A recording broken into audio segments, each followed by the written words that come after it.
Ang nagpadala ng sulat sa atin ngayong araw ay si Grace Gumandang.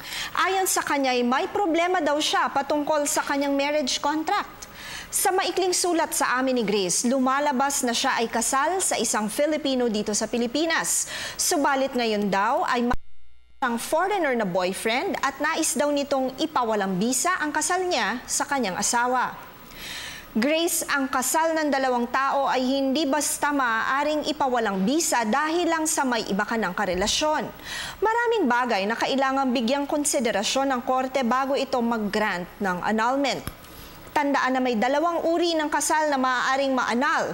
Iyon ay kung ito ay walang bisa magmula sa simula at ang kasal na may bisa sa simula subalit nasa dalawang partido na kung ito ba'y paninindigan nila o maaari ding mapawalang bisa.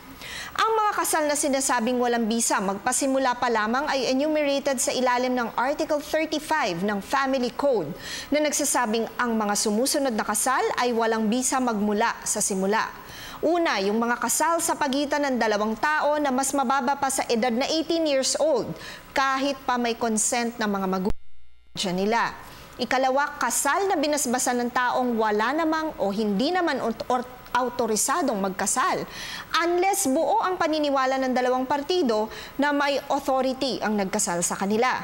Ikatlo, mga kasal na walang marriage license. Ikaapat, kasal na bigamous o polygamous. Ikalima, kasal dahil sa pagkakamali sa identity ng kanyang pinakasalan. At ikaanim, mga kasal na walang bisa sa ilalim ng Article 53 ng Family Code.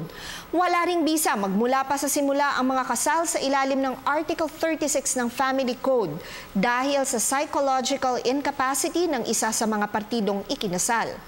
Sa Article 37 naman, void magmula sa simula ang kasal na incestuous. Article 38 naman na nagsasaad ng mga kasal na dapat ipawalang bisa dahil sa public policy. Sa kabilang Article 45 ang nag-enumerate ng voidable marriages o yung mga kasal na maaaring ipawalang bisa subalit pinanindigan ng magkabilang partido upang patuloy na mag-subsist ito. Grace, ang suhestyon namin sa iyo ay lumapit ka sa isang abogado na maaaring makatulong sa iyo na mapayuhan ka at matapos mong makapaglahad ng kabuuang detalye ng iyong sitwasyon. Hindi kasi malinaw at kumpleto ang mga isinaad mo sa email mo. At ito ang dahilan kung bakit nais mong magpa-annul ng kasal maliban sa may boyfriend ka na foreigner. Tandaan na ang aming opinyon ay limitado lamang sa mga impormasyong inyong ibinigay sa amin at maaari itong mag-iba depende pa sa karagdagang detalye. Malaya po kayong makakakonsulta sa inyong napiling abogado. Patuloy po kayong mag-email sa newscenterptv4@gmail.com. Attorney JJ Jimeno Atienza ang inyong